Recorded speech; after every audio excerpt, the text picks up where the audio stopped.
जयो श्री कृष्ण चैतन्य प्रभु नित्यानंदा श्री अद्वैतम गदाधार श्रीवासाति गौर भक्तविंदा। हरे कृष्णा कृष्णा कृष्णा हरे हरे, हरे राम राम राम हरे हरे। वैष्णवों का परम धर्म श्रीमद् भागवत। भागवत को रोज़ाना पढ़ने से, रोज़ाना सुनने से तमाम मादी ख्वाहिश दूर होते हैं।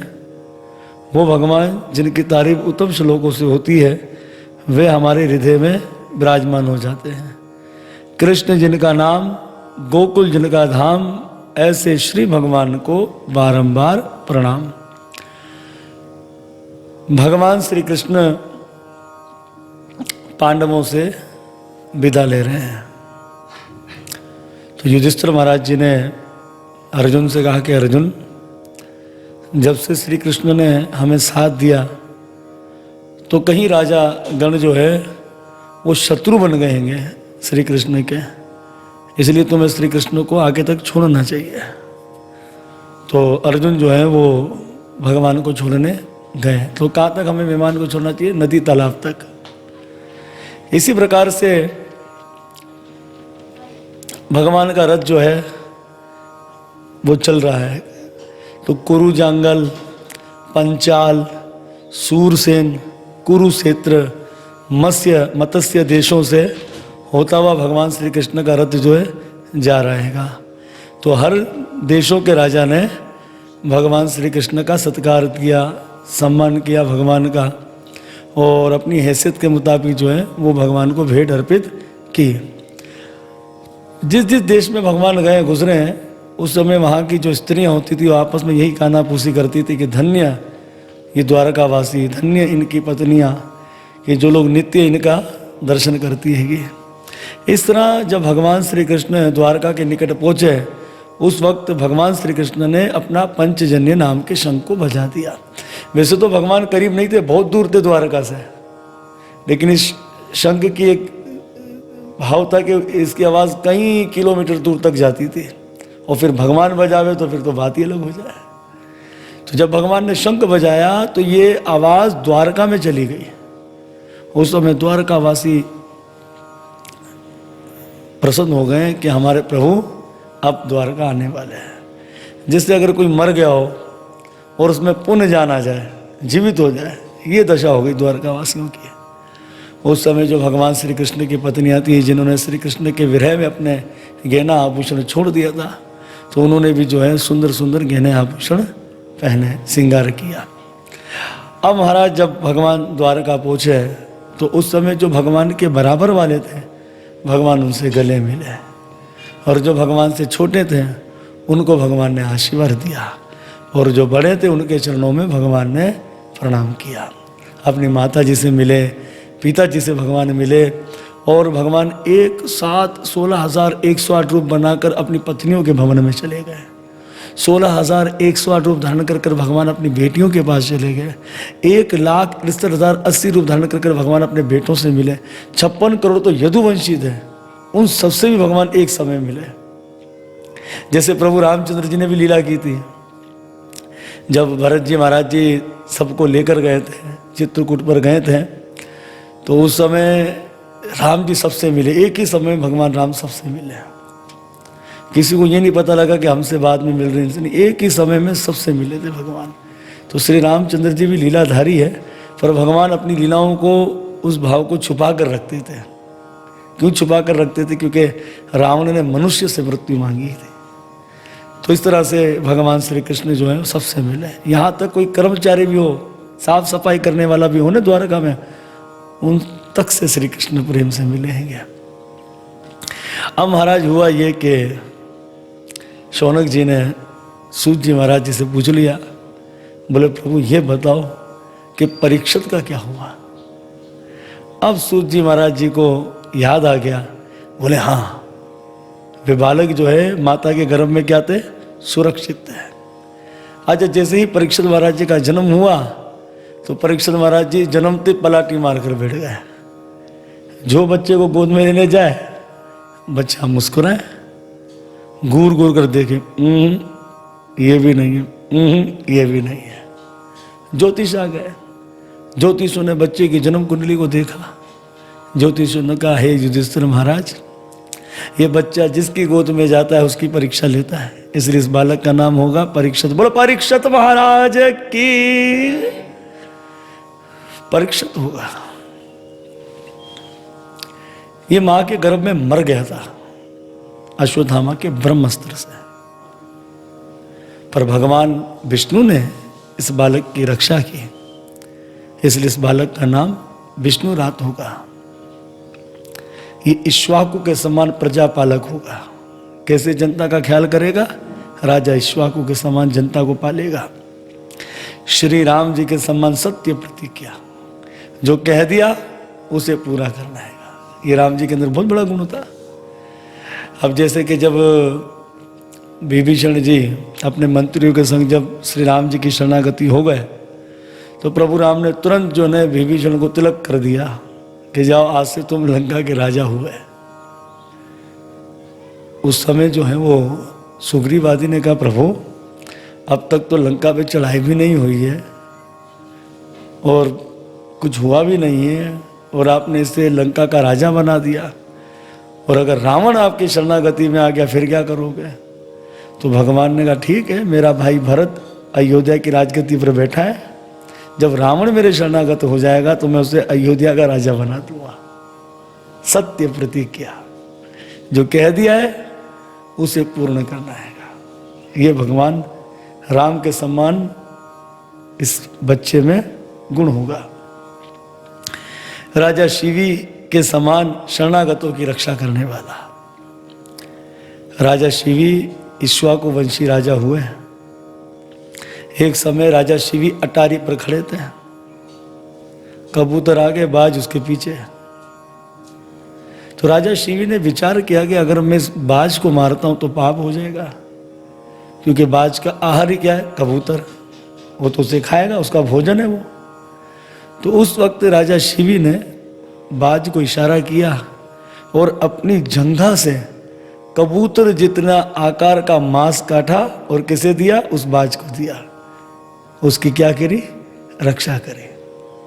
तो उन्हीं राजा शिवी के समान हे युधिष्ठिर महाराज, जो इनकी शरणागति में आएंगे उनके क्या करेंगे? ये रक्षा करेंगे। ऐसे राजा देखो। फिर कहते हैं राजा भरत के समान विधि, कई विधि के यज्ञ करेंगे, कई प्रकार के यज्ञ करेंगे। ये किनके समान? भरत जी महाराज। भरत जी महाराज जी जब यज्ञ करते थे, देवता काना फूसी करते थे, बोले साहब इनके जैसा तो कोई यज्ञ करने वाला है ही नहीं। ऐसे प्रतापी महाराज। अग्नि के समान तेजस्वी होगा। परीक्षित महाराज में से तेज निकलता था, क्योंकि अग्नि में क्या है? तेज है। अंधेरे को कैसे रोशन कर देता है, ऐसे इनके शरीर से तेज निकलेगा। किसके समान? अग्नि के समान। और समुद्र के समान ये गंभीर होगा। समुद्र के समान। सिंह के समान महापराक्रमी। जैसे शेर अपने शिकार को कैसे कर लेता है, ऐसे अपने शत्रुओं का ही शिकार करेंगे, ऐसे उन पर हमला करेंगे। किनके समान? सिंह के समान। पृथ्वी के समान क्षमावान। हम कितना पृथ्वी को कष्ट देते हैं, कितना कुछ करते हैं, पर भूमि हमें क्या कर देती है? क्षमा कर देती है। उसके समान होगा ये। राजा ययति के समान बड़ा धार्मिक होगा, और बलि महाराज जी के समान धार्यवान। भगवान ने बलि का सब कुछ ले लिया, इसके बाद भी बलि महाराज जी बड़े धार्यवान खड़े हैं, कोई चिंता नहीं है। और प्रहलाद महाराज जी के समान परम भागवत भक्त होंगे। बोलो प्रहलाद महाराज की जय। एक गुण के अंदर, एक राजा के अंदर इतने गुण, तो मानो सतयुग आ जाता है। ये पहचान बताएगी ये सतयुग की। अगर ऐसा राजा मिल गया जनता को जिनमें सारे गुण पाए जाएंगे, तो मानो सतयुग आ गया। हमारे भी ये दशा, हमारे घर में कलयुग का वास भी होता है, सतयुग का वास भी होता है। अगर टै चल रही है घर के अंदर, समझ लो कलयुग का वास है। और अगर धर्म ही धर्म घर के अंदर चल रहा है, तो किसका वास है? सतयुग का वास है। ज्योतिषों ने कहा, राजन अब कुछ कुंडली में अवगुण आ गया कि एक ऋषि बालक इसे श्राप देंगे और तक्षक नाग काटने से इनकी मृत्यु होगी। युधिष्ठिर महाराज जी बड़ा शोक करने लगे। युधिष्ठिर महाराज जी ने कहा, सर्प काट ले कोई भय नहीं है, कोई बुरी बात नहीं, पर ऋषि का श्राप ये तो बहुत अपराध हो गया। ज्योतिषों ने कहा, राजन एक अच्छा भाव और कुंडली में नजर आ गया, इसे एक ऋषि श्राप तो देंगे, पर भगवान के परम भक्त इनकी सुखदेव जी से भेंट होगी और कृष्ण कथा का रसास्वादन कराकर इनका परलोक बना देंगे। ऐसी गति किसी ने भी पाई नहीं होगी। अब युधिष्ठिर महाराज जी बड़े प्रसन्न हो गए। इस तरह से प्रसंग आता है कि परीक्षित महाराज जी का जब जन्म हुआ तो भगवान श्री कृष्ण भी कुछ लगते हैं परीक्षित महाराज जी के, क्योंकि सुभद्रा जो है वो परीक्षित महाराज जी की दादी है और सुभद्रा के भाई कौन है? कृष्ण है। तो कृष्ण भी कौन हुए? इनके दादाजी हुए। तो भगवान कृष्ण भी चूचक लेकर आए थे, टोपी कुर्ता आदि लेकर आए थे। उस समय जब भगवान कृष्ण ने इस बालक को गोद में लिया तो ये बच्चा खिलखिलाकर मुस्कुराने लगा, बोले यही है जिसने मां के गर्भ में मुझे दर्शन दिया था। इस तरह से फिर भगवान ने पांडवों के संग बहुत समय बिताया। तो अब भगवान जो है वो जा रहे हैं पुनः द्वारका के लिए। तो ये सभी प्रसंग पुराणों में आता है। इसी तरह से भगवान को द्वारका गए, कई महीने वर्ष बीत गए थे। तो एक दिन जो है परीक्षित महाराज अपना श्री युधिष्ठिर महाराज जी ने अर्जुन से कहा कि अर्जुन, कोई कृष्ण की खैर खबर नहीं है, तो जाओ तुम श्री कृष्ण की खैर खबर लेने जाओ। तो युधिष्ठिर महाराज जी ने अर्जुन को भगवान कृष्ण की खैर खबर लेने के लिए भेज दिया। और यहाँ तीर्थ यात्रा करते करते करते करते भगवान के परम भक्त श्री उद्धव जी महाराज, विदुर जी महाराज, क्षमा करना, भगवान के परम भक्त श्री विदुर जी महाराज तीर्थ यात्रा करते करते जब श्री धाम वृंदावन आए तो भगवान के परम भक्त उद्धव जी से उनकी भेंट हुई और वहीं उन्हें ये बात पता लगी कि भगवान कृष्ण अपने धाम को चले गए। एक बात इनको बड़ा दुख लगा, एक बात का, कि महाभारत का युद्ध हो गया है, मेरे बड़े भाई धृतराष्ट्र के सब बच्चे मारे गए, पर अभी भी मेरा बड़ा भाई धृतराष्ट्र मुंह में अंधा हो रहा है, पांडवों के पास रहता है। ये बात इनको ठीक नहीं लगी। तीर्थ यात्रा करने के बाद विदुर जी महाराज जी हस्तिनापुर आए और जब हस्तिनापुर आए तो पांडवों ने उनका बड़ा स्वागत किया। युधिष्ठिर महाराज जी ने कहा कि आपने तो हमारे वंश को कीर्तिमान कर दिया हैगा। जब वंश में ऐसे महापुरुष का जन्म हो जाता है तो पूरा वंश क्या हो जाता है? कीर्तिमान हो जाता है। उससे लोग जानने लगते हैं, अरे साहब, अरे किसके परिवार वाले, अरे साहब फलाने के परिवार वाले हैं, अरे वे तो बड़े महान हैं। तो आपने तो हमारे वंश को कीर्तिमान कर दिया। तो युधिष्ठिर महाराज जी ने कहा, आप सब तीर्थ धामों पर गए, द्वारका भी गए होंगे, हमारे प्रभु कृष्ण कैसे हैं, देवकी मैया कैसी है, वसुदेव जी कैसे हैं, श्री सूरसेन महाराज जी कैसे हैं, तो सबका पूछने लगे। उस समय विदुर महाराज जी विचार करते हैं कि कोई भी ऐसी बात जिससे कलेजे में पीड़ा हो वो नहीं करनी चाहिए, क्योंकि विदुर जी महाराज जी जानते थे कि महाभारत का युद्ध हो गया है और भगवान इस मृत्यु लोक को छोड़कर अपने धाम को चले गए। तो विदुर जी महाराज जी ने सोचा कि अगर मैं इनसे ऐसा कहता हूँ तो ये दुखित हो जाएंगे।